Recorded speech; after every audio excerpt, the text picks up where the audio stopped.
Welcome to episode 131 of the Omnigamers Club podcast, the podcast for games on all platforms, including gamifying your end-of-year lists. I am Daniel Winter. And I'm Mark Uasa, joining as usual. And out of the blue, we're joined by a wild Denis Ryan appears. Hello, welcome. I found the link and I just joined in. Awesome. They make it so convenient nowadays.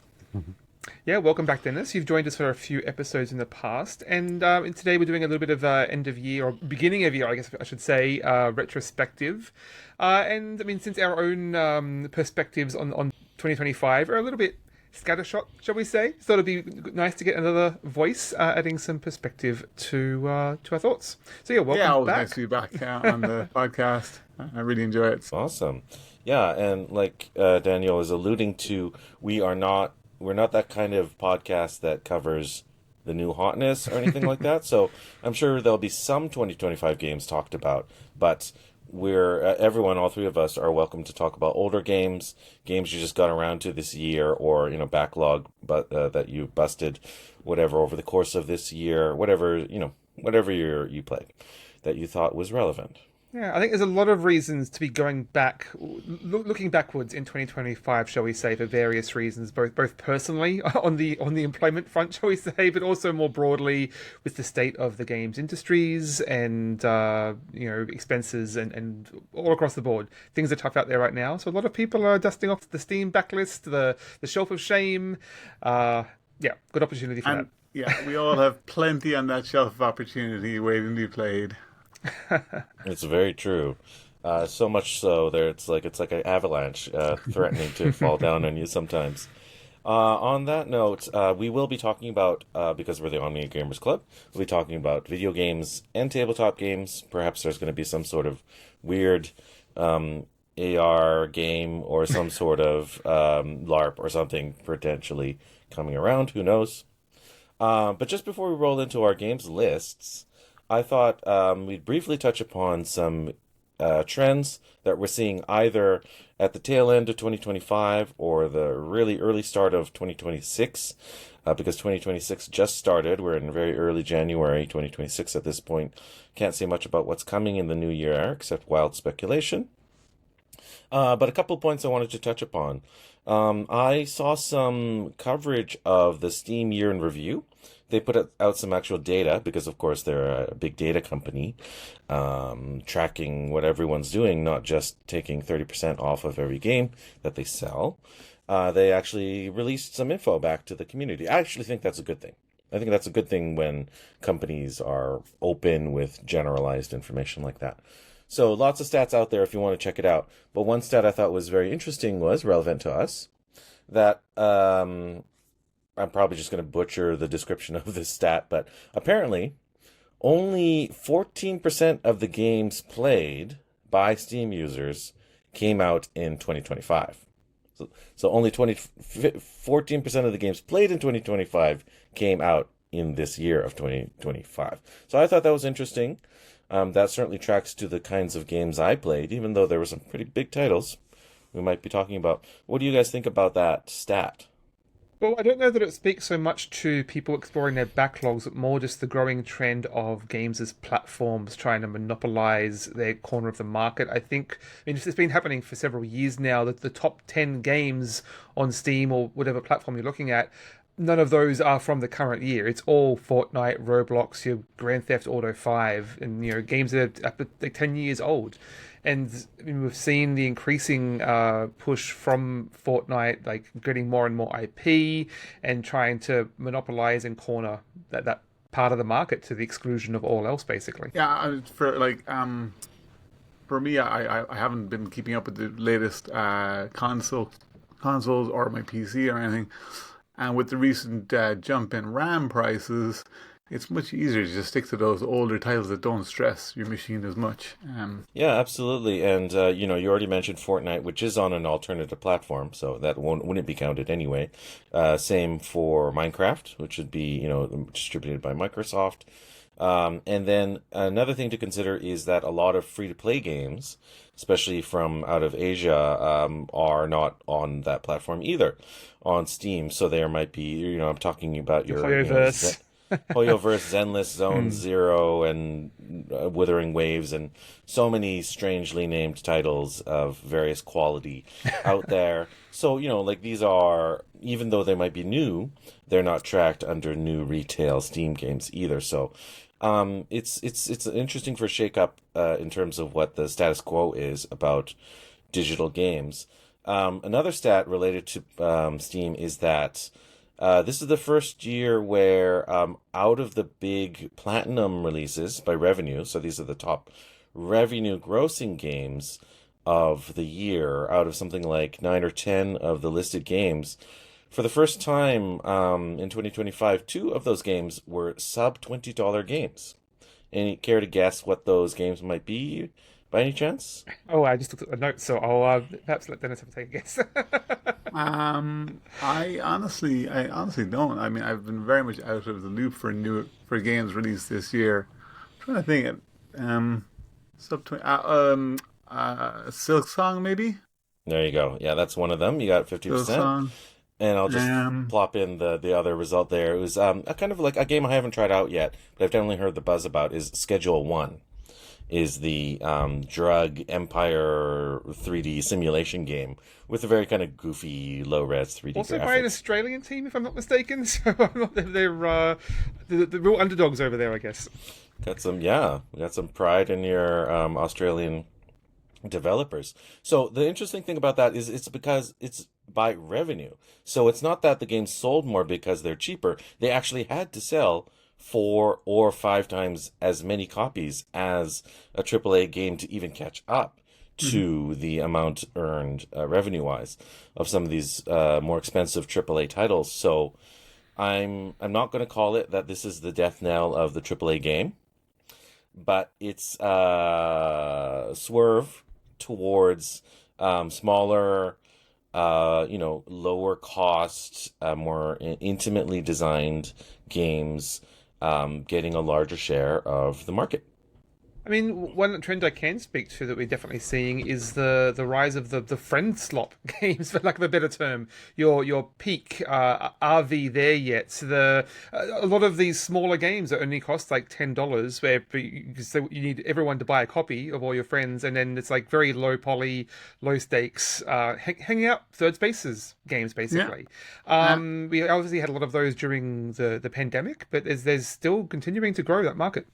Yeah, it's also interesting that like when Silksong came out for that $20 or whatever, there's a lot of fans complaining and saying they want to pay them more because they've waited 8 years for this game, and we know it's a company that are like, they seem to be a good team, good people, and people were like out there wanting to support them. And apparently, I didn't look into this because I don't torrent games.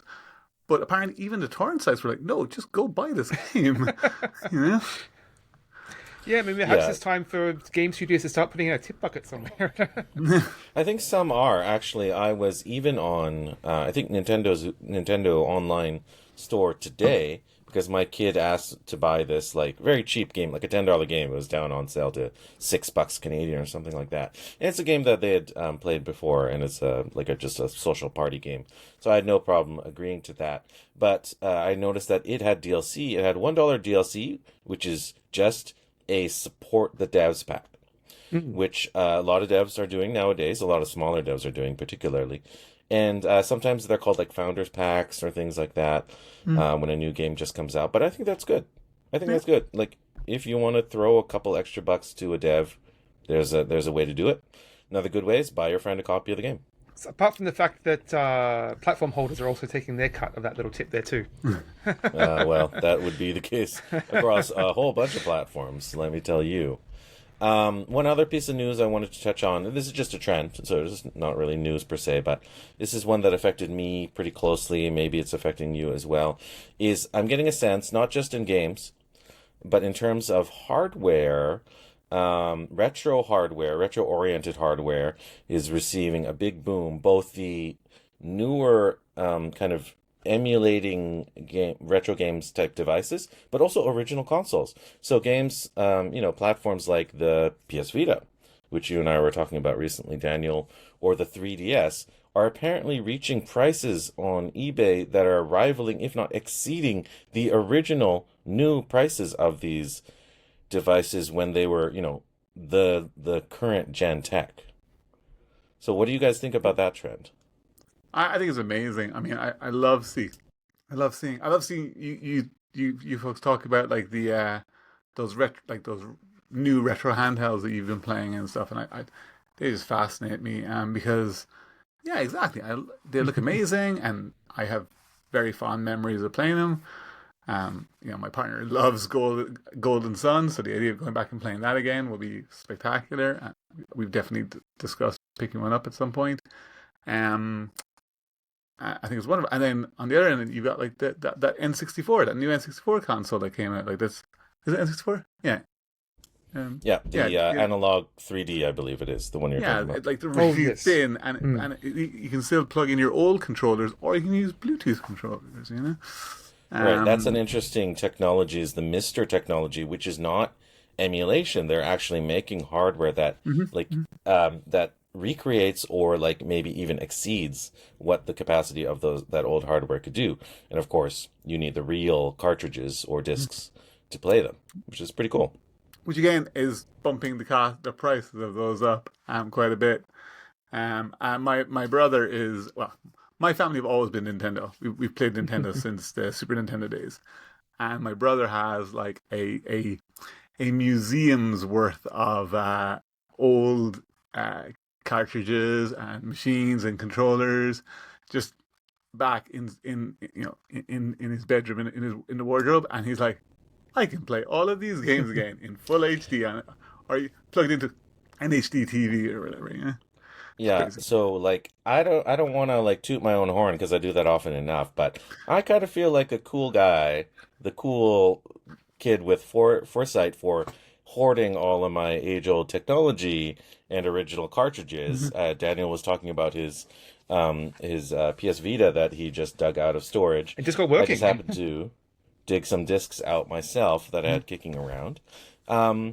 It pays. I mean, literally pays. I have some limited edition cartridges of 3DS games that I could probably get, twice as what I paid for them initially if I wanted to sell them. But I'm not really that interested in selling them. I just I'm glad I still have them.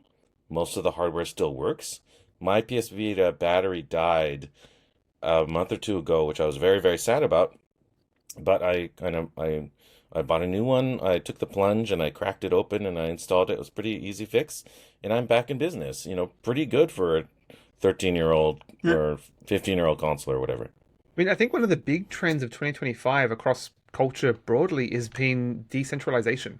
We're seeing it across the internet and social media, but also in games specifically. I mean, outside of the big platforms like your Fortnite and your Roblox, people are playing on their phones. They're playing on their play dates. They're playing on their retro Anbernic devices, and especially with the affordability crisis, we've seen pretty much every major console increase prices, which is pretty unprecedented. As you mentioned, Dennis, we've seen computer prices rise, partly, largely due to AI bubble. Fingers crossed there on that popping, and so, people are looking for alternatives, and it's much harder to track what people are doing with their gaming. It's really weird. Like I've always been aware of emulators, but especially indie games for me, I've always just purchased them. I've always it's one thing that I've never really shirked on downloading. And then when it comes to AAA games, it was just so much hassle to download to get a working emulator and stuff.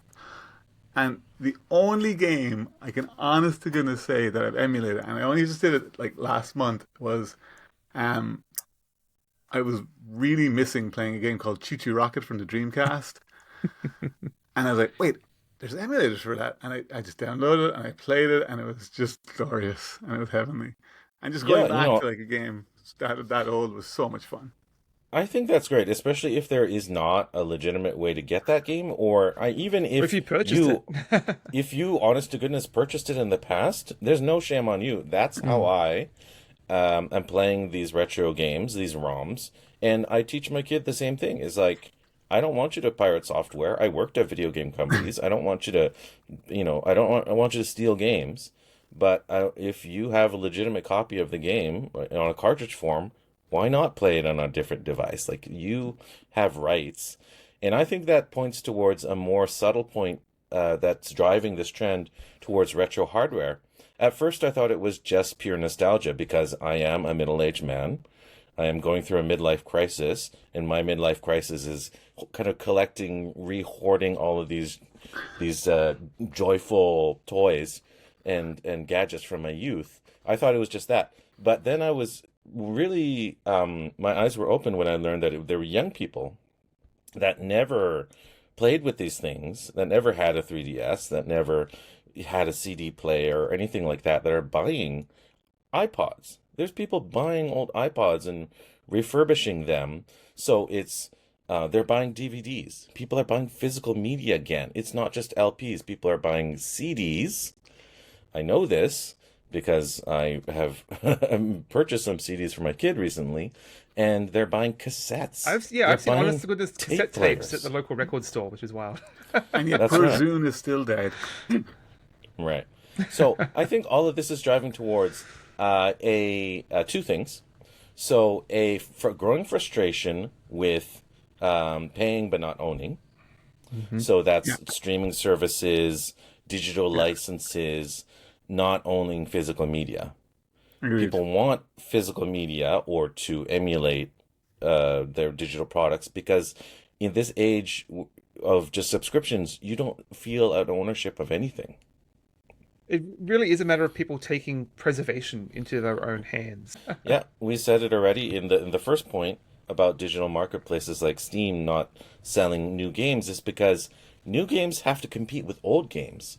You can't produce AAA Assassin's Creed every year because someone is comparing that to all the other just as good Assassin's Creed games that came out the last 2, 3, 4, 5, 10 years. So you're making your own competition when you try and pump these franchises dry. And that's the other point, is aggressive monetization through DLC, loot crates, these extractive free-to-play models, or annualized franchises with no significant improvements. I think it's not just olds like us. I think the young people are getting frustrated about it too. That's why they're going in droves to these old pieces of hardware, because they're just good, honest games. You turn on, you play them, and you feel joy.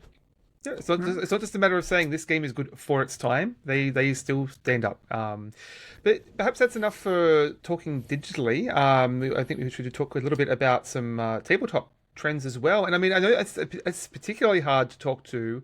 I mean, not just the issues affecting the industry, but the supply issues have always been an issue for board games and tabletop games, especially here in Canada. Getting hold of those in a timely manner. But that's partly, Dennis, why I wanted to get your perspective here, because you work at our friendly local gaming store, Rain City Games, and I thought absorbs maybe some trends in what's coming through, what people are buying, what sort of games are releasing in 2025. I mean, talk about difficulty getting here in Canada. I have friends, and I'm sure, Daniel, you know about this, but Australia and New Zealand, they're paying 2 or 3 times the price for the same game, because it's just the length of shipping and waiting forever to get those games. I mean, I don't know. Card games, small card games are just, they're doing gangbusters. One of the biggest games this entire year has been Flip 7, right? And that's a, in the box this big or whatever, and when it was eventually available to purchase, it's been doing really well, but Compile, which Mark was showing off there, just for the Compile is also has been doing very well, but it's always been a problem that you have these amazing websites, like Shut Up and Sit Down, who review a game and don't warn anybody, and then that game just vanishes. And you print, physical things take time to get reprinted. And get time on the printers and stuff. So, Yeah, I mean, yeah, a lot of the big games that have sold this year probably have a 2024 date attached to their BGG Board Game Geek page. Yeah, and I can't imagine that the big T word of tariffs has to play some role in some of the Exactly. supply chain concerns. I mean, there's still supply chain issues from the height of COVID, so we're probably still just catching up from that. But then throw in the complexity of tariffs. It's not just for automotives and high electronics. It's affecting printed materials coming from Asia, which is what a lot of the board games we play are from too, right? Yeah.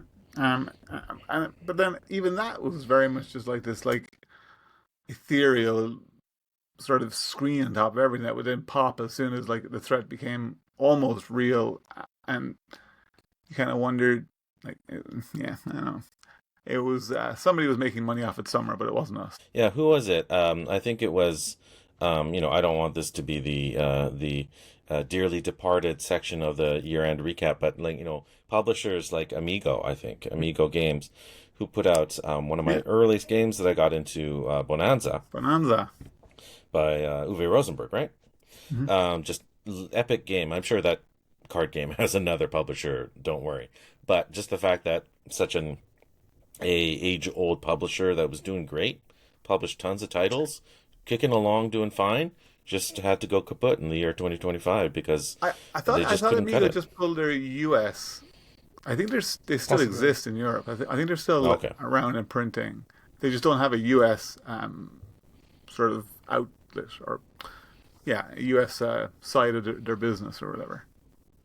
Yeah, I think it goes to point out that tabletop games were always dealing with razor thin margins, and when you throw any sort of complication into the works, Uncertainty. like tariffs, that can be almost a death knell to a lot of publishers out there. And it was for the publishers of Spirit Island. I was just trying to remember the name. it was great. Greater Than Games, who published Spirit Island and several others. Yeah. They've basically gone into hiatus mode until I can't see what happens. Spirit Island. Maybe they'll wake up again. We're not sure. Yeah, well, I mean, I can't see Spirit Island disappearing. Like, we haven't heard anything yet, but I'm sure at some point somebody will step in and be like, "Hey, we bought the licensed Spirit Island," because it's too popular of a game to disappear.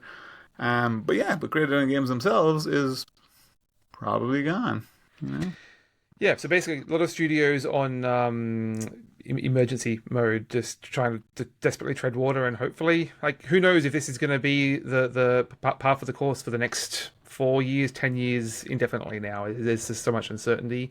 So tabletop RPGs are in a slightly better position in that they have digital options available and aren't necessarily restricted by the same tariffs, but as several have pointed out, like, it does affect things like their boxed, like, starter pack copies and all those more innovative games that are sort of using bits and pieces and components to broaden what an RPG can be are being affected the most right now, unfortunately. Right, they don't get a free pass because a lot of their products are just books. I think they still get classified as games in many cases, so they don't get to avoid that. I'm hoping for the best. Obviously, we love the games industry and we want it to succeed. Well, we want game creators to succeed. And tabletop don't really have large conglomerates in the same way as digital does. Like, I don't think, I don't think what was that French company that bought up everything? Asmodee? Asmodee, yeah. Right, yeah. I don't think Asmodee can bleed money to keep just the artwork alive. No, they'll cut their losses the moment a line goes down. I mean, they already have. They've already several of the companies that they bought up 5 years ago or more have gone back to become independent. So Yeah, Plaid Hat Games, I believe, That's right. bought themselves out of Asmodee's control, basically, which is and great to see. the original, I believe the original founders of Z-Man Games have just created a new company called Play to Z, Yes, yeah.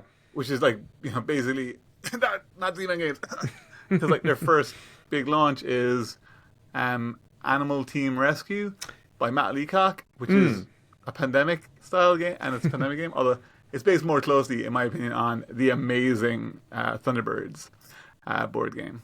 So I'm very, very excited to see Animal Team Rescue, to be perfectly honest. Very cool. All right, folks, what do you think? Should we talk about more happier topics, the games that we enjoyed in 2025? Yeah, I mean, I think Absolutely. as a capper on that, it is all to say, if it's within your means, you should support games creators. And I don't think that advocating for publishers or advertising for game makers is our first priority here. But if you appreciate a game and you want them to keep making more games, like that's the only way they'll survive. You're here. Okay, should we start with, I think on our list we have tabletop. Should we cover that first? Yeah, Dennis, did you want to kick us off? I mean, I should take us quickly. These are, again, not our favorite games of 2025 necessarily, and not necessarily in any particular order. I've got some weird, funky categories instead of numbers. But I noticed that. The third game that you would like to talk about, Dennis. Yeah, so weirdly, this year has become sort of has ended up being like an F year for me in a way. So Faraway, Fliptunes, and Flip 7 have all been like really popular on Who my are you, table. Freeman Freeze? Yeah, I know. Unusually, none of them are from him, which is weird. But I think I'll have to. I think I'll have to say Faraway is probably. I'm gonna stick that one in at number 3. I mean, Fliptunes is really, really good. I only got it in the last month, so I've only played it a couple of times. But every time I've played Fliptunes, it's been amazing. Very briefly, Fliptunes is a really gorgeous sort of retro cartoon style. But the core mechanic, it's a deck building game, but you want to keep your deck really, really pared down, because the play phase is like war. You're just going to flip off the top of your deck and do 2 rows of 3. So you have no control over how you play things, which means you want to make sure that you're trying to control what is in your deck as much as possible. Really cool mechanic, really, really interesting, and a really, really neat like sort of little brain burner as to like, if I add this to my deck, will it ruin everything? Which is kind of fun. But that said, it's the other F that I actually think as my number 3, and that's Faraway, which is also a really cool kind of mechanic. Faraway is another. I love the character art in this as well. Really, really nice. But Faraway, you're going to explore play 8 cards in a row from left to right, but then you'll put them all face down and score them in reverse order, right to left. And it's just really, really fun on your first game, scoring 0, 0, 0, 0, 3, 0, 0, 2, 0. And then your second game, you score 24, 12, 10, 12, 13, 15, and it just feels so much better. Very cool. That's a game that builds as you play it. Very That's much really cool. All right, Daniel, do you want to cover your tabletop game? Yeah, so I mean, again, this isn't necessarily my number 3 game. I've loosely assigned this category as for all the games that I've been playing with my daughter this year. She's really taken a big step in the sort of complexity of games that she's been exploring. A couple of honorable mentions, many of which I've discovered on your account, Dennis, dropping by the store with her and trying out some of the games there, like Dragon's Breath, one of the Harbor games that was a real highlight. 5-Minute Mysteries, which she just happened as a present for Christmas. Wilmot's Warehouse, which I did review, obviously best designed for a larger group. It's like a bit of a party game, but she got a lot out of it, just making her own little stories and bouncing off of me, which was good fun. But I think my pick of the year, which is a 2025 game, is called Mooki Islands. So this is designed by Florian Suriu and published by Scorpion Masqué. It is a very simple game. It's not doesn't feel particularly innovative in that it is introducing a lot of key mechanics for a kids game. I believe I did speak a little bit about this in coming back from Australia, where I picked it up. It's basically 2 decks of cards, and you choose one of the cards, you flip it over, and choose which side you want to keep.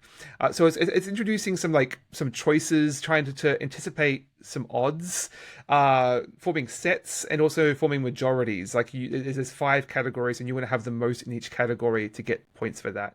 But in addition to that, it's also just like it's got these really cute art with all these Pokemon creatures, and you get to name them, which I think is a very understated aspect of like engagement and player expressivity. Is there's just customizing things in the game, and so the game comes with like this large poster, and you gradually like fill in the names of these characters as you play. So yeah, not the most involved game by far, but we really enjoyed that. It is like a 2-player only game, so very much feels like it's designed for a gaming parent to introduce to their kid. So I think in that sense, this is a really really strong entryway into the hobby.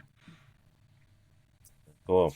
All right, the first tabletop game I'm going to talk about is a bit of a cheat because I haven't only been playing this game on tabletop, although it originally started as a physical game. The game I'm going to be talking about, I'm also going to be saying very little about because we're going to be covering it in more depth in a future episode. That game is Pokemon TCG, trading card game. I didn't play this game when it came out. I was a little bit too old at the time to start collecting Pokemon cards, but it was definitely around. My nieces and nephews collected them. Every kid I knew ever collected them, including my own 2 kids, their neighbors, things like that. So they've always been around. I eventually learned how to play Pokemon TCG to play it with my kids. Didn't really catch on with them, but, I looked at the rules as someone who has played other games like Magic or Yu-Gi-Oh! Didn't seem too difficult, but there were a few subtle points that I came to enjoy that made it feel more unique. I'll just say that I played this game. It's probably the tabletop game I played the most in 2025, and that's because I've been playing it on a lot of different platforms.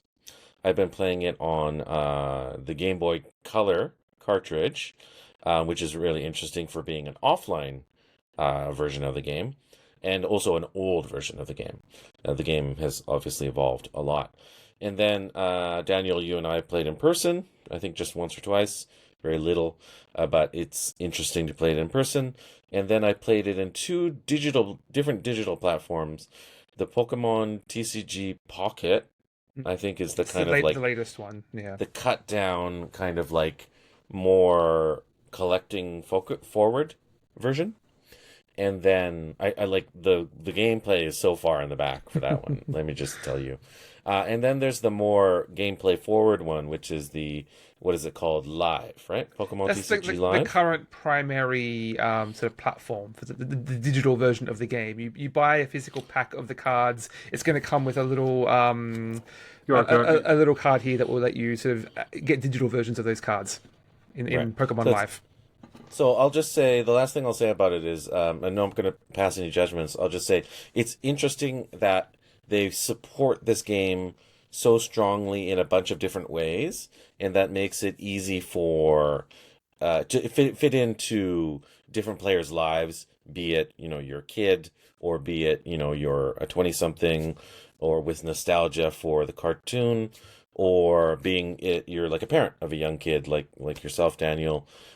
Who's trying to play and support, just introduce the joy of games to a kid. So it's they've made it so it's easy to fit into your life. So that's kind of cool in itself.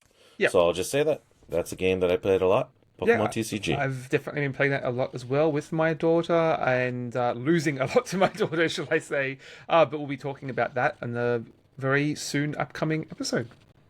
There you go. All right, shall we go back to you, Dennis? You want to tell us about another tabletop game you've been playing?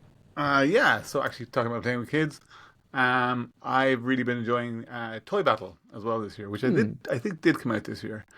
Toy Battle is a 2-player sort of, I guess, my first MOBA in a way. It's you just you each have a base, and then you're trying to work your way up along to get to the enemy's base. I've seen it compared to Stratego, the classic board game. I guess so, yeah. Maybe I'm thinking of something else. But I think in Stratego you're just looking to take out like a general or a leader character or whatever. Whereas this you're trying to make a completed line up to your opponent's base. And then,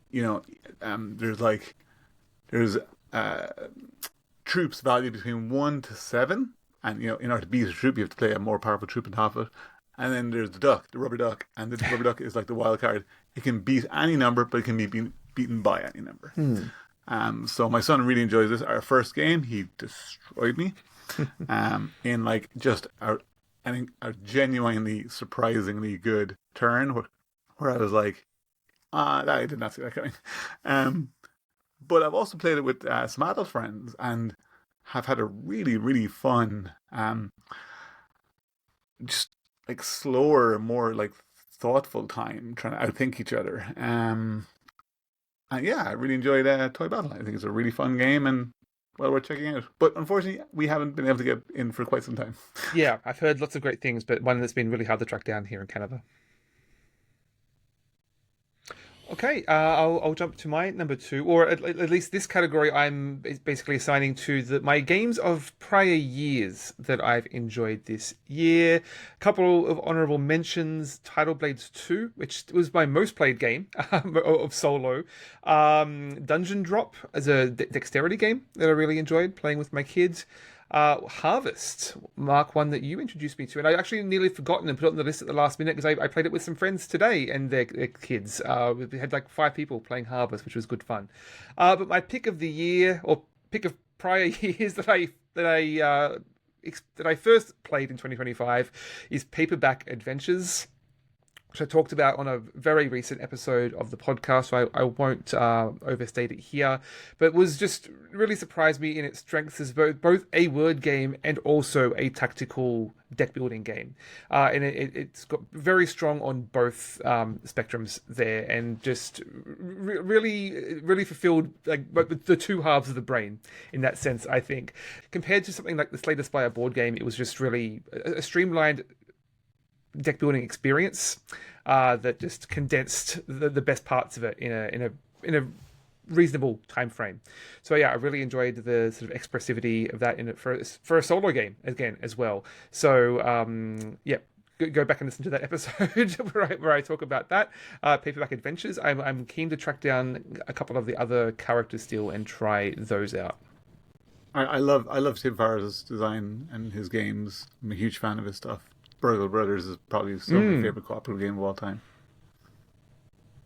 Cool.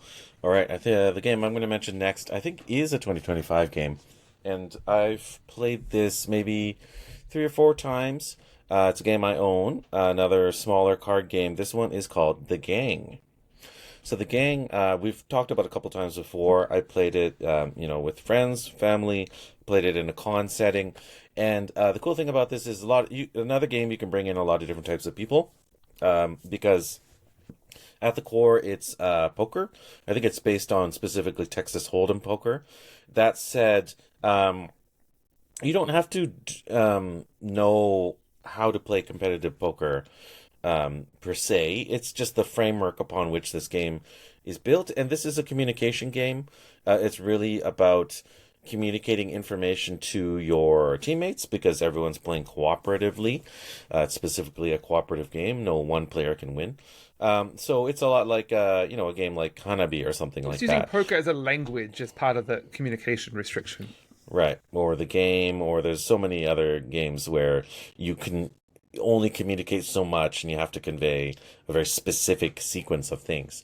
So I think you have to be like, who has the best hand, specifically in the order from best to worst within all the people playing, and you designate it by using these kind of cool thematic poker chips. I'm impressed that this game does so much with so little. It does have those pretty nice quality poker chips that I mentioned, and then it also includes some sort of like additional conditions or some additional helper effects, like powers, handicaps, basically. Whether based on whether you're winning or losing, it'll adjust the difficulty essentially. Yeah, and that's really the special sauce that makes this game actually different. You couldn't just play it with a deck of poker and poker chips. But it's an inexpensive game. It's a small box game. It's a game you could bring to people that are not hardcore tabletop players. or you can bring it up in a party environment. I think a lot of audiences, even I think you could introduce it to kids. Like my kids, I just had taught them how to play Texas Hold'em poker before, but it was really quick to remind them, and then they were really into it too. So, for that reason, the game I think works for a lot of situations. It's a good game. Check it out. Yeah, I really love the game. I think it is technically a 2024 release, but I was only able to track down a copy myself this year and played quite a bit of it as well. But I think we played a bunch of it on my birthday when we all got together. We had a large group, and it was like when you get 6 people sitting at a table with very different levels of experience with poker. It's the most difficult version of that game, but it does trigger so many fascinating conversations around like odds and the understanding of what's likely to occur. And Texas Hold'em in particular is a form of poker where you can actually have a lot of scenarios you couldn't have in other forms of poker because there's so many shared cards. So there are literally cases where you can have a near tie, if not a tie, with another player at hand. So communicating that is an extra challenge. By the way, viewers watching the video might see me take a swig from this brown bottle. It's not alcohol. It's actually cough medicine because I'm getting over a sore throat and a cough. So I may avail myself of that. I'm going to be quiet now. Yes, with that said, we'll let Dennis talk for a bit. What's your number one, Dennis?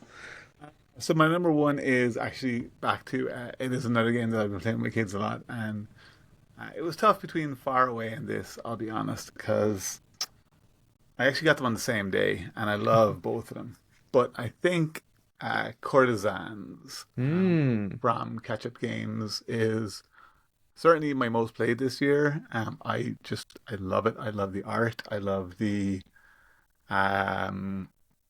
easy to teach gameplay, but lots of hilarious laughter when things go either awry or in your favor. Yeah. Really fun game. Also, the components are lovely. The cards are kind of tarot-sized cards with like gold foiling, and then there's a central rollout mat. Yeah, there's central royal court area, which is like a roll-out fabric mat. Just really great game. And the art by Noemi Chevalier is. I mean, you get it for those that watching on video. There's a tiny little preview of some of it on the box art, but. It's true. It's just beautiful. It's a great game, and my 10-year-old daughter adores it, and so we play it an awful lot. So whenever Annie Gaming is on, she just wants to play another game of Courtisans, and I am more than happy to play that. Yeah, another 2024 release that I got to this year and did enjoy, but I feel like I really need to play more of it at a higher player count to get the most out of it. It's a highly interactive game, but very elegant mechanics.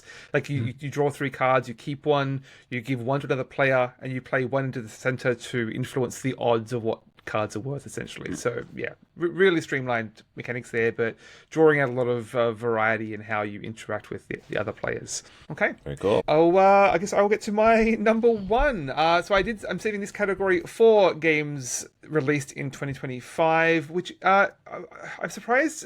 I did apparently play 21 games according to BG Stats. Most of those I've only played like once or on Board Game Arena and didn't really get a chance to get a proper feel for them. A couple of really late contenders that might be on the list once I've had more time to play them. I just got over the holidays basically. Was Logic and Law, this sort of 2-player deduction game, and So You've Been Cursed, which is like a 2-player asymmetric engine building game that was quite interesting, but I'll be exploring more. But I have to say that my game of 2025 is, of course, if you've seen my gingerbread creation from over the holidays, is Hot Streak. Designed by John Perry and published by CMYK. This has been particularly hard to find. I tracked it down just before the holidays, thankfully, and was able to play it with some friends and family over the break. And it is still a delight. I first played it at the convention in Australia, which was like the perfect place to play it. It is a racing game, and I am particularly fond of these racing games where you're not connected to one specific character, and thus affected by all the traps and pitfalls of luck, but you're all basically betting on a variety of disconnected races. But unlike something like Camel Cup, Camel Cup. I can't Camel Up. remember which one that actually is. But you are there's basically a level of asymmetry in how each of these characters is going to perform. So it really creates this sense of character and expressivity with each one as they're falling down and turning around and running the wrong way and tripping over each other. And yeah, it's just a really vibrant, fun game. It scales pretty well across a wide variety of players and very accessible. It is a little confusing in like adding cards into the deck, but there's so many layers of like hidden information of like what you know about the race's capabilities, basically, that you're subtly influencing their chances, at least in ways that let you feel like you're having an effect on the game, if they don't necessarily. Dennis, I'm sure you've seen this coming through the store quite a bit. I mean, when we can buy it, when we can stock it, yeah.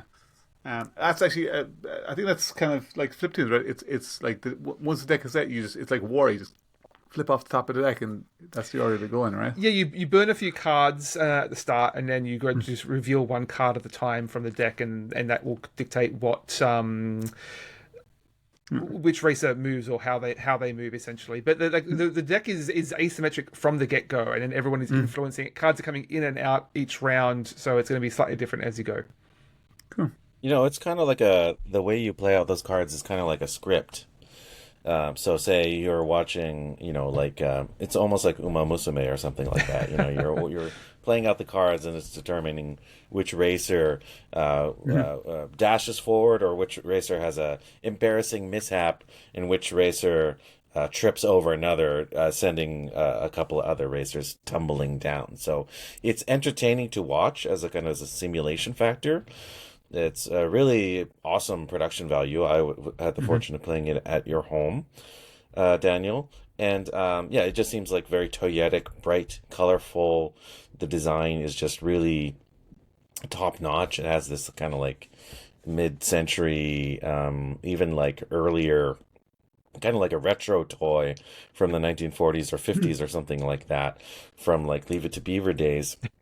And the graphic design is really top notch. And I gotta say, you did a fantastic job with your gingerbread house as well. That's captured the spirit and the design of that game very well. So yeah, Hot Streak, it's a hoot. Weirdly, CMYK are coming out with another racing game just this year called Magical Athlete. And it just seems to be very odd that they're releasing two very wacky, weird, wild racing games back to back. Normally, companies try to avoid that. But I'll be excited to see how all the many comparison videos that will be popping up in 2026. But by most accounts, it only fails in comparison to Hot Streak. It seems to be the lesser of the two. A little weirder, perhaps. I have tracked down a second-hand copy. I'm just waiting to synchronize there. So I'm looking forward to trying that. Very cool. All right, my final tabletop game that I'm going to mention is probably the game I played maybe the most, tabletop game of 2025, and it's not a new game. It's the only tabletop RPG I'm going to mention this episode. It's Call of Cthulhu TTRPG. This is the game I am currently playing with my local neighbor group. So the game I'm playing the most regularly with them. I am enjoying it just for the fact that I'm playing it with my neighbors and friends who I enjoy their company. But this was my first experience with Call of Cthulhu. Don't know if you're familiar with the system, but it's fairly intuitive. There's a lot of good things going for that system. It uses a percentile-based system, which just makes the most absolute sense in the whole world. If you're playing with odds, if you're playing with dice, why not use percentages? Because everyone knows that someone who has a 57% chance of succeeding something has slightly better than half odds. So that's really good. Or someone who has 72% has almost 3/4 odds. So that's really great. Someone who has 5% odds, not so fortunate. So I think everyone just gets that. You roll 2d10. One of the dice is the tens. One of the dice is the ones value. And then you see what happens. And it really has a really innovative kind of leveling system as well. Basically, every time you play, not just after you earn a certain experience points, but every session you roll for every success test that you succeeded at, you put a little check mark next to on your character sheet, and then you attempt to roll two percentile dice over your value once more.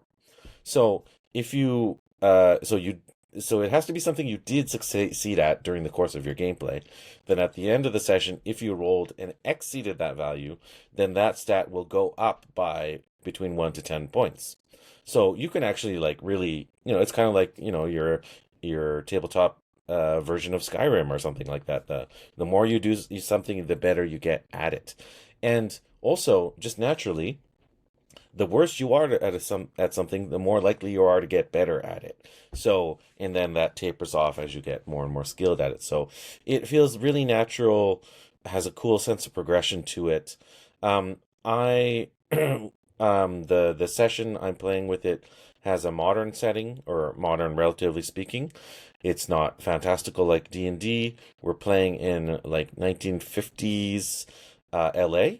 So kind of like LA noir. We're all part of like a film production crew, and we're putting together a schlocky horror movie, but like the artifact that we're hunting down is an actual cult object, and all sorts of spooky stuff happens, and there's cross-dimensional things happening, and cultists hiding in the back mountains, where the spaghetti westerns are being filmed and things like that. So I really enjoy modern-based games, and I like how the GM is not a regular GM. I've mostly played with him as a fellow player, but he actually works in the film industry here locally in Vancouver. So he has obviously knowledge and passion for the film industry and film lore. So that plays a big part in it. So there's that natural connection there. And I like how our characters, have motivations that just seem a little bit more real. Like, who really understands the desire to be a hero? Like, I don't think many people have a desire to be a sword-wielding hero or something. Like, maybe you guys do. I don't know. It doesn't seem really relevant to my life. But, being like, my character is like a reporter who's just like living from rent check to rent check, and he's like, he's Japanese American, so he was like interned in a camp as a child and things like that. So like, I'm able to bring these things that seem real to me, and in a world that's familiar to me in the sense that it's the 20th century. It's modern-ish things. I know what a reporter is. I know what LA is. I've watched LA Noir. They're relevant things. Like we're dealing with gangsters and dirty cops and incompetent film crews and secretaries and mobsters and things like that. It just seems like really vibrant and visual, and not just your typical trad fantasy. You start in a tavern or something like that. So I'm really enjoying that setting wise. As far as the system goes, there seems to be like some inconsistencies, and I don't know if this is I haven't read the rules myself, so this is just me interpreting it as a player secondhand, but I feel like there's some like strange inconsistencies, like what are they called, like comparing rules, like where you're comparing your successes to like another player, like contested yeah, roles. Contested roles. You're competing with another NPC. That doesn't work so great when you're rolling percentile dice. That's actually where it falls down. If you're just trying to see if you get over the fence or something like that, that totally makes sense as a percentile. But when you're doing competing, I think it's like you're supposed to do a roll, see if you get over your difficulty number, and then you're supposed to subtract. You're supposed to see what the difference is and how much you exceeded the value by. And if your difference is bigger than the other guy's difference, it's just kind of awkward. It is let's just say. Strange. Like there's nothing eldritch about mathematics, right? It's like Cthulhu is very supposed to be like this unknowable, forbidden knowledge, and like reducing that down to statistics seems a little strange. But Sure. Yeah, for sure. And like all TTRPGs are statistics in the end, Yeah, so well, yeah. that part doesn't How bother you me too mask it much. is part of the charm. But I would rather like it just be simplistic across the board rather than some things being simple and some things being convoluted. Also, the skills are a little bit skewed towards in awkward ways. There's like a difference between driving and riding. It's like, what's the difference between those two things?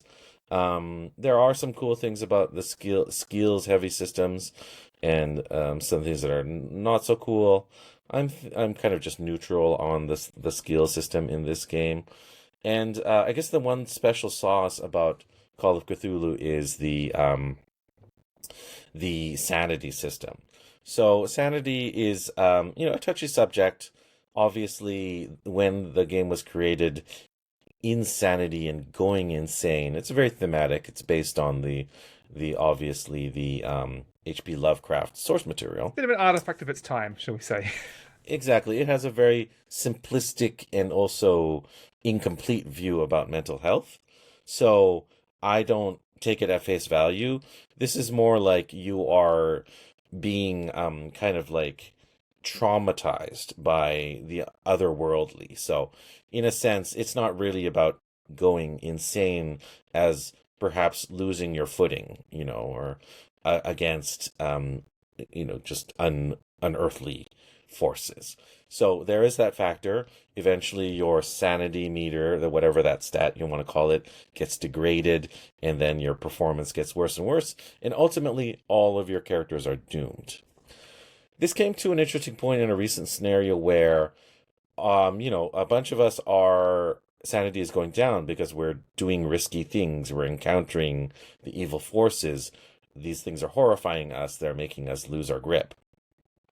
But one of the players is very strategically avoiding dangerous scenarios, and they are kind of like defending their character's sanity to an extreme point, so much so that all 80% of the team went into charge to face this danger, and that one character stayed out.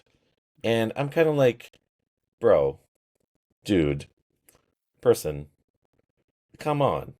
Like, take a risk. We're playing a game here. Be a hero. They just wouldn't do it because they're defending their sanity. So, it has negative aspects to it too. It's not. Yeah. Sometimes you just got to give the suspension of disbelief. You got to give into the story, right?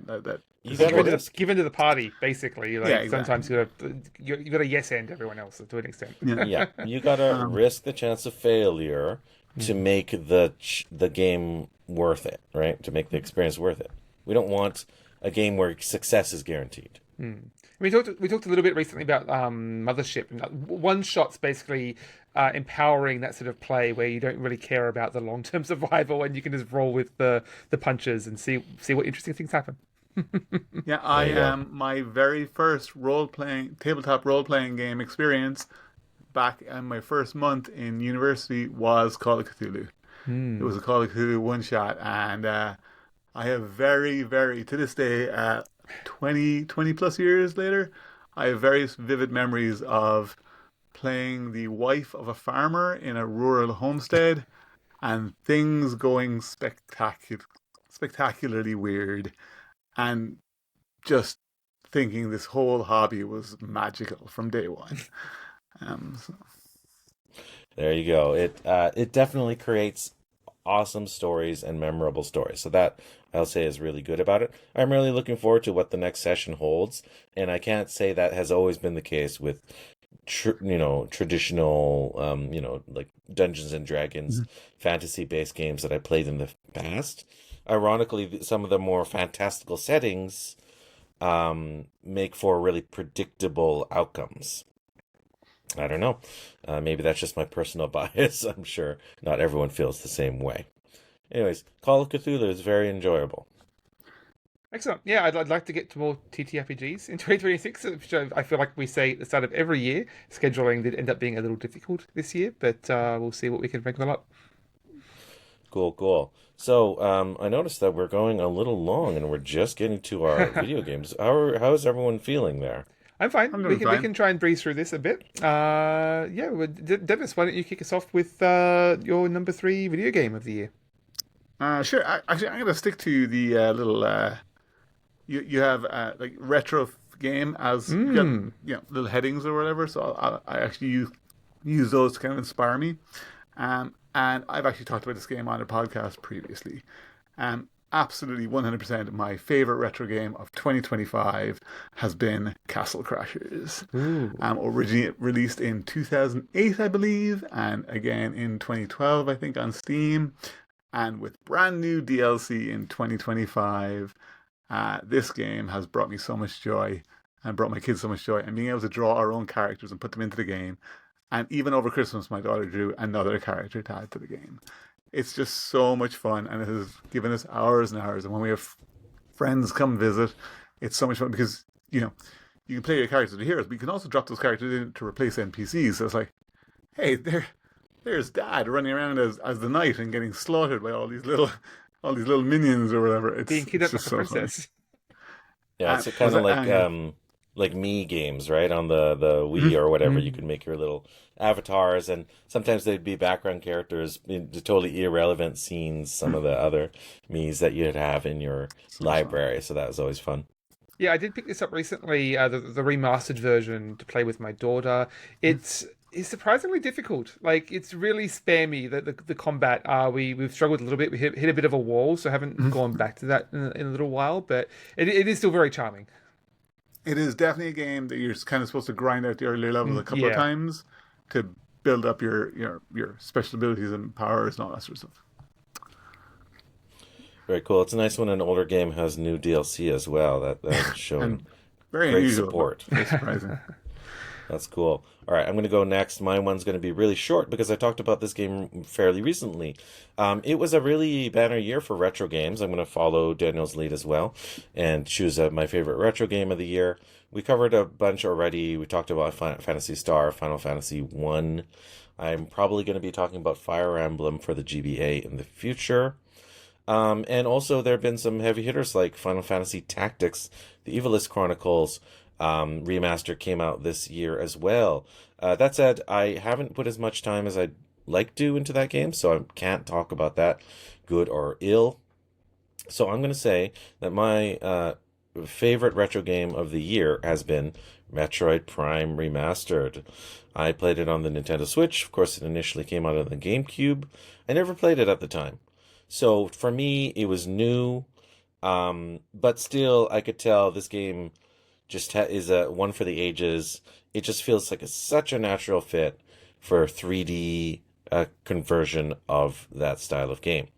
That's all I need to say. It's legendary. There's a reason why it spawned a whole series that's just now finally culminating in episode 4. Hopefully they put out episodes 2 and 3. They release them somehow again so that maybe we can fill in those gaps and play some of those titles also. It is just strange to look back on before Metroid Prime originally came out and the fear that all fans had, because you were taking a very beloved 2D adventure game and turning it into a 3D game, which traditionally we knew as Call of Duty, Battlefield, just run and gun shooters and stuff. And yeah, so to turn it into like an actual puzzle, still have all the puzzles, still have all the backtracking in Metroidvania, but in a 3D, in a first-person shooter, phenomenal, amazing. Nintendo has a surprisingly good track record of making 2D classics into 3D versions. Even on the N64, obviously, you had Mario 64 and Ocarina of Time for Zelda. So, I mean, they had a track record of successes. That said, you're right. Like Metroid was being handled by a US studio for the first time, I think, for that series. Retro Studios. Obviously, they knocked it out of the park. And so no need for doubt there. But that wasn't a guarantee. It wasn't guaranteed to be that case, and some have various degrees of opinions about Metroid Prime 4. I haven't played that one at all, so I have no opinion about that one. I mean, funnily enough, I actually just played the original Metroid 1 and 2 on the NES and Game Boy, respectively, over the holidays. And honestly, struggling to see why that series was so beloved. Obviously, Super Metroid is a big step up in quality, but it was not a great start to that series, shall we say. It's the Super Metroid one that Yeah. that's the first one I played, and that's definitely the one that I loved most. Yeah. I'm looking forward to getting to Metroid Prime at some point. Yeah. Good ideas, maybe not great execution, definitely in the early days. Yeah. Yeah, well, my retro game of 2025, I've been playing a lot. A few that I'll probably catch up on and talk a little bit more about over the next month or so. A couple of quick highlights were Final Fantasy II, which I talked about recently, and Castlevania 2. Surprised to find the early Castlevania games holding up better than the early Metroid games. But my highlight really was playing through most of the Phantasy Star series. I talked about Phantasy Star 4 recently, which was a real highlight, but my favorite, as I'd mentioned, remains, I think, Phantasy Star 1, partly just for the innovation at the time. The first person perspective was just really immersive, and it was playing with a lot of role-playing elements, more so than a lot of other digital role-playing games. It was letting you interact with enemy, like you can talk to enemies and get like basically not charm them, but there were other methods than killing them that you could interact with enemies in this game. And so yeah, it was a really fascinating way of exploring these sort of immersive worlds in an incredibly early RPG. And I enjoyed mapping out the world and the dungeons more than any of the other following games. So yeah, that was a real highlight. The original Phantasy Star from 1987. Super cool game. Have to agree with you there. All right, Dennis, you want to grace us with another video game? What are we going to? Favorite. Yeah. So again, following Daniel's cues, favorite backlog game. It was very helpful because, But for me, there was a few that I played. I played some Tactical Breach Wizards, which is a game from Tom Francis. It's like an XCOM style game, but you can rewind time and you're playing like wizards in a modern setting where they've got like, you've got like assault rifles and tactical gear, but still people casting magic spells and stuff as well. Really, really good fun. Lots of humor. But honestly, the one that I have just had the most joy in, and I only got this at Christmas, is I have just upgraded my PC just before the whole RAM crisis, thanks to a friend who upgraded theirs, and then we got their hand-me-down. I now have a machine that can run quite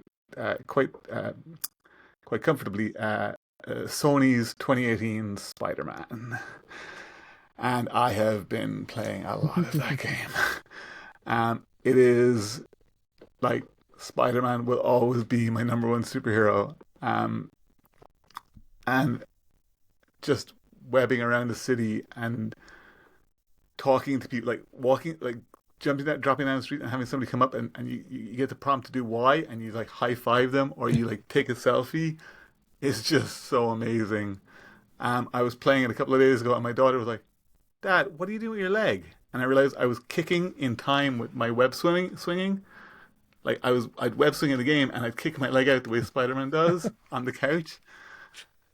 Oh, it is just a dream come true in every way. True wish fulfillment, right? Absolutely, yeah. It's beautiful, and the side like getting to play as not just Spider-Man, getting to play as Peter for a little bit, and getting to play as MJ. I just recently completed a mission where you play as MJ during a hostage situation, and every now and again you get a little press X to call Spidey, and then you just see like this little and then grab and then back up again, and it's so much fun being on that side of things, having spent the last 12 hours being the one dropping out of the ceiling. It is spectacular. It's been a little while since I played that, but it does have a great sense of like verticality to an open world game. Not since like Crackdown, I guess. Have you had all axes on the open world exploration? I guess. And immediately, like, I can't remember. I think Crackdown, I think gatekeep you a little bit maybe at start, but like Spider-Man, like it drops you into the game and you can just go explore the entire Manhattan if you want. Yeah. It's phenomenal. Yeah, and really cinematic storytelling, as I recall. I think like the cutscenes are really, really high quality Yeah. in that game, and I feel like the writing is like maybe even better than some of the mainline Spider-Man film entries of the maybe the the original trilogy. Let's just say. Yeah. No, yeah, it's just it's wonderful. The We voice cast represented is amazing. like the what do you call it, the villains row, basically, like similar to the Arkham Asylum games. You have the full breadth of some of the Spider-Man villains that you're encountering there, as opposed to Yeah, the and it's so films. much fun seeing like Spider-Man has always had his Sinister Six, but they've it's been a different makeup in various comics, cartoons, everything, and it was really fun. I just finished Act Two recently, so it was really fun finally seeing this version of the Sinister Six come together. The other hilarious thing of the game is like talking to Doctor Octavius, your mentor, at the start of the game, and watching him slowly Hmm, unravel. And like at one point, that's he's right. talking about like Yeah. cybernetic limbs for people who've injured you. Like, that's really great. And then you come back and he's like, I thought limbs are nice, but what if you had like a tentacle that could like do more? And Peter's like, that's really clever. And I'm going, no, Peter, stop encouraging him. Peter, stop encouraging him. But the villains are really the best when you see the downfall. You see Absolutely. who they were before they turned, right? Yeah. But it's just so funny. Like no, that was very like any fan knows who Doc Ock is from day one, from moment one. Whereas I know it's 2018 game, but there's another villain that I hadn't realized that was how that was going to turn out, and that was kind of a cool reveal. But yeah, it's pretty cool. Awesome. Nice, nice. All right, I'll go next. I have talked about this game as well, so I won't go too deep into it. Is Metaphor Refantazio, another backlog game for me. Excellent JRPG. This was kind of the year of RPGs for me. 2025 was, so this was a game I intended to play for a while. I wasn't sure I'd enjoy it because I'd kind of been burned out on Personas. I think this game far exceeds any of the Persona games, maybe since Persona 4 Golden. That was one of my personal faves. So really kind of like lived up to the legacy I was expecting from that. And I don't know if I'll go back to Persona 5 as a result. That game kind of left me cold. It's just so long. This game was also long. I think I played it for like 85 hours or something like that. But I enjoyed the world more. I enjoyed the design more. The stakes were interesting. The locales were interesting. The characters. I think the thing I learned this year was that really JRPGs and RPGs in general come down to, do you enjoy the cast? And I enjoyed that cast a lot more than a lot of games I played. And I like the mechanics. What more can you ask for? Not perfect, but really a good kind of execution of a JRPG from a Japanese studio, and stands on its own footing. And I played it entirely from borrowing a copy from the library, so I'm proud about that. Thanks, VPL. Metaphor Fantasio, I really enjoyed it. Yep, we recently discussed that, and I mentioned some of my misgivings that sort of soured my experience towards the end, but did have an incredible sense of customization and expressivity within the characters there compared to some of the other Persona games. And yeah, definitely a rich world to explore.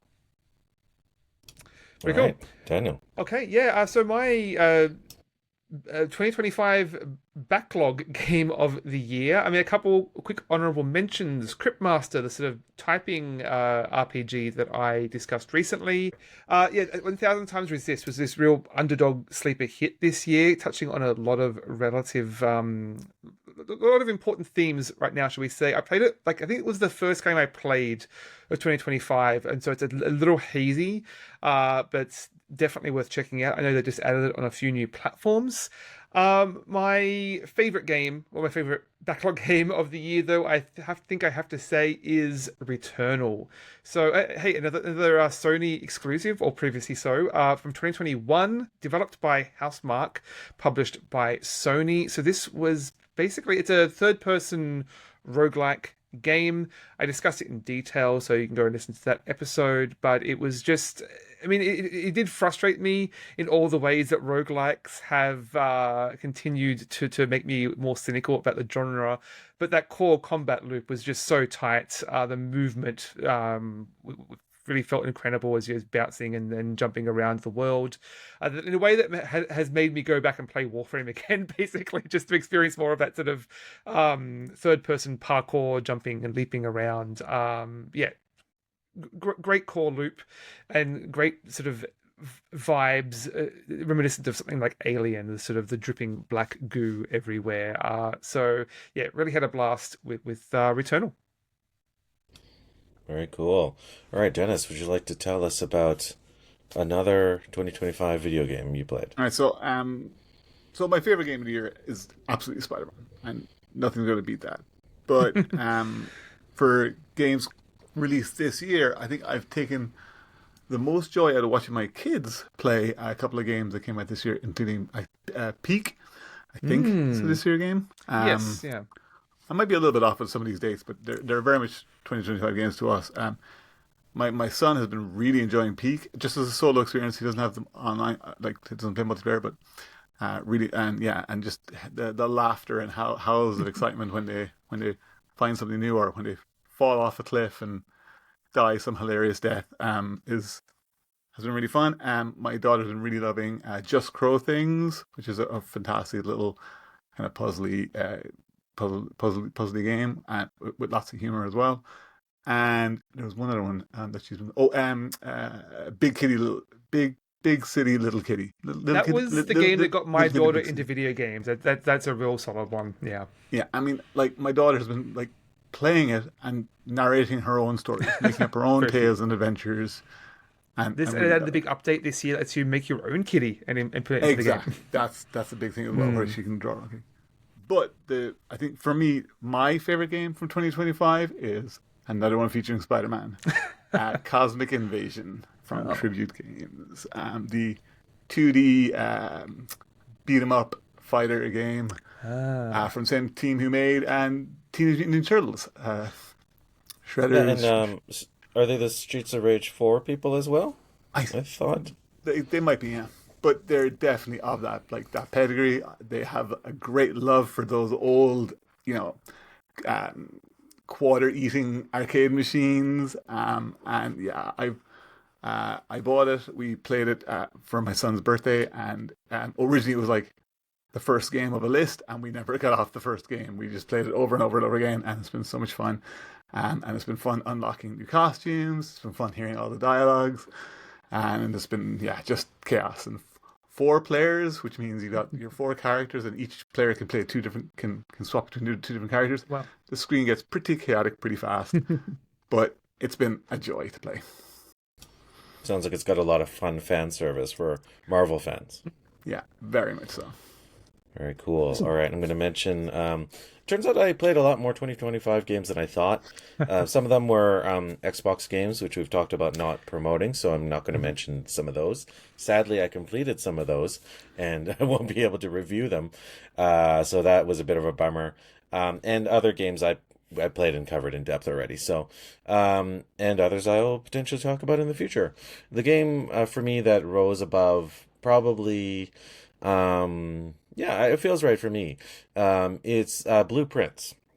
So I think, like maybe Expedition 33 came close. I know, Daniel, you're not into it because of some AI controversies that came out.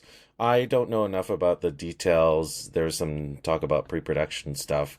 I can't say either way there, except to say that that game didn't really hook me.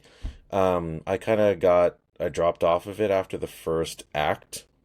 Some of the timing difficulty. Anyways, I'm not talking about Expedition 33. I'm talking about Blueprints. That game, despite it being a roguelite game, it's doing a lot of innovative things. It has a lot of tabletop qualities to it. I feel like it shares a lot, at the very least thematically, with games like Mad King Ludwig.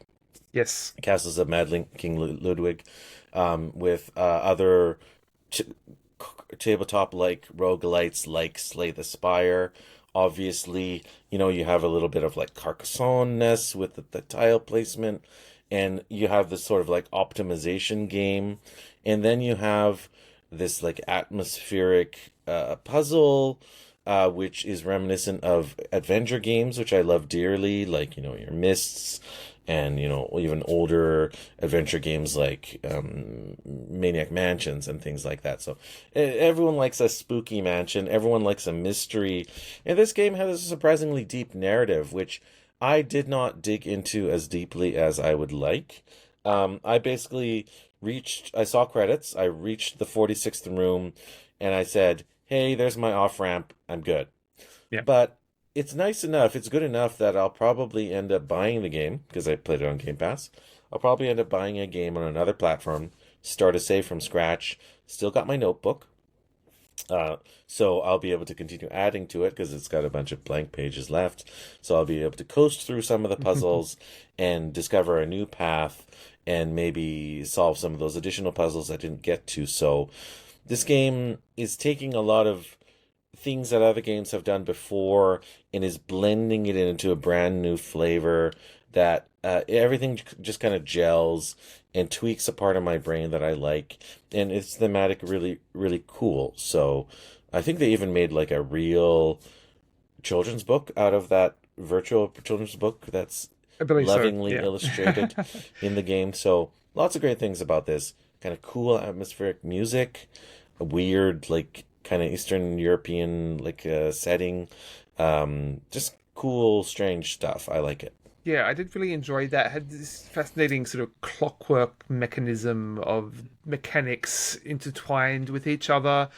I did find diminishing returns in the rogue-like elements that gradually like wore away my patience with the game. Especially like you inevitably hit a wall of like I cannot solve this, and you just either you double down or you just quit the game in frustration, or I guess you look up the answers. And I found that was a little bit ambiguous as to what at what point you hit that level of frustration, basically, that I ended up falling off. But the early game does have some fascinating sort of surprises and reveals as you gradually figure out what's what in that mansion. Yeah, apparently there's ways to develop your kind of upgrades, because you gain some persistent upgrades that will make it so that you can manage some of the RNG that tends to frustrate a lot of people and maybe push away some people. Potentially there's a lot of people that dropped off of that game because of just the randomness just being truly frustrating. So not for everyone, certainly. Yeah. Well, I think some of the later runs basically inevitably lead you to spending an hour or two setting up the RNG so that you can then have the perfect run. And I just didn't have the time for that at that point. Cool. But how about yourself, Daniel? I mean, just quickly, I mean, you will notice there is a couple of notable omissions here. I will not be highlighting games published by Microsoft or any that are found to feature AI. And I appreciate that there is some ambiguity there. That isn't always necessarily fair. That a lot of studios are taking advantage of that ambiguity in terms of just, even if there is a disclosure, not revealing exactly where it was used and to what extent. So I think I'm very much a zero tolerance on that. So heck, look, Expedition 33 may have been my game of the year were it not for that. I know there was we didn't discuss this in the news. They had a couple of awards rescinded basically after more information was revealed. So with all that said, a couple of quick honorable mentions. Sunderfolk. Again, really playing with the intersection of tabletop and digital games that I wish I had more time to check out, but my brief experiences were really strong. Baby Steps, the last game I've played this year. I wrapped it up just last night, and I think like it too might be my game of the year, but I need to let it simmer a little more and just process my feelings on that. Digger Gun was probably the indie gem that I dug up this year, talked about in depth recently. But I think my game of the year in lieu of all that has to be Silksong, which is probably one of the least interesting answers, the least interesting pick, but it is just a really strong contender. I mean, it is doing more of the same, the continuing on the legacy of Hollow Knight. but just tightening up so many details. Like the world was more interesting to explore. The characterization of how you're really helping people and how that's represented in the game. Like, is this real much better sense of character and your influence on the world and why you're here. This real sense of like sadness and penance overhanging the whole world as you're exploring it, but also that like there are these little moments of joy and surprise as you're exploring this world, and the way you're influencing the world and seeing things change for the better and worse, shall we say, without spoiling too much. I love seeing your character influence the world and growing it and evolving it in fascinating ways. It did play with my frustration, particularly at the beginning and ends, in a way that I think is a little bit symptomatic of the Metroidvania search action genre, whatever you call it. But in the middle, there's a real tight game there, and I 100% of that game, which probably part of my frustration. There is a simpler off ramp that maybe I should have taken to avoid that frustration, but yeah, it's a real strong core to that game. There's some real winners out there, everyone. Yeah, an interesting year, an even year. There's no like clear like this is the one. Everyone seemed to think it was Expedition 33. Now that's mired in controversy. We're not going to be the deciders of that, obviously, because we just cover the games we want. That's us at the Omnigamersclub. No one's holding us accountable. That's right. We're just three dudes. Are we all wearing black rock and roll t-shirts, by the way? I think so. I mean, mine is a fictitious band, but yeah. Oh, nice. Very cool. Leave it to us, middle-aged dudes, talking about video games, tabletop, and rock and roll, wearing our rock and roll t-shirts. So that was 2025. Let's talk about 2026. Do you guys have any plugs, maybe, to talk about for the new year? Coming up March here in Vancouver is Terminal City Tabletop Convention. Yay! I saw you drinking for that, Dennis. I'm on the committee for this convention too. I haven't seen this mug. I know, it's just a sticker. Oh, I see. So the mug I picked up at a local where's craft my fair. mug?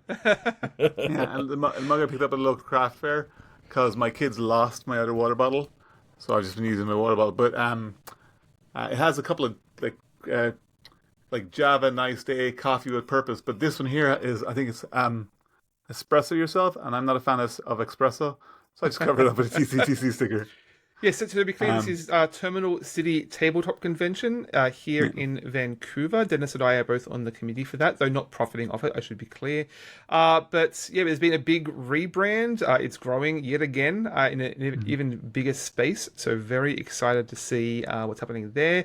Look, if there's any uncertainty around traveling right now, shall we say, Vancouver's a lovely place that time of year, so we're more than welcome to come and visit us here. It's three full days now of role-playing and board games. And I have attended the last several years, and it's only getting better and better, especially with these guys helping improve the conditions and the setup. And the venue is fantastic. It really is taken over the legacy of Shucks that sadly hasn't been around in Vancouver for a number of years. It's a very brief legacy, let's be honest.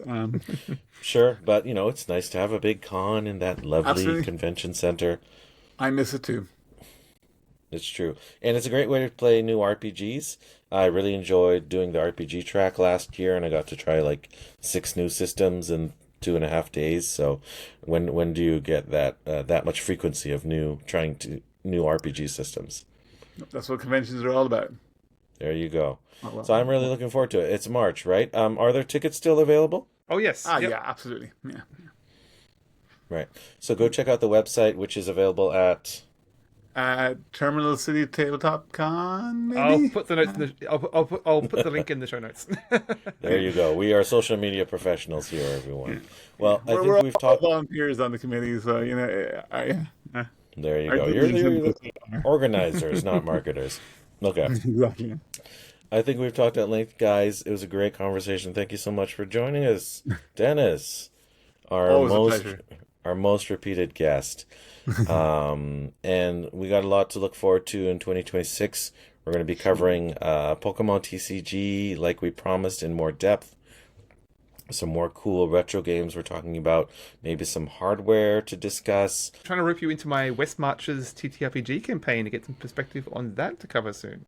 Yeah, I'm looking to play a new RPG system, so count me in there.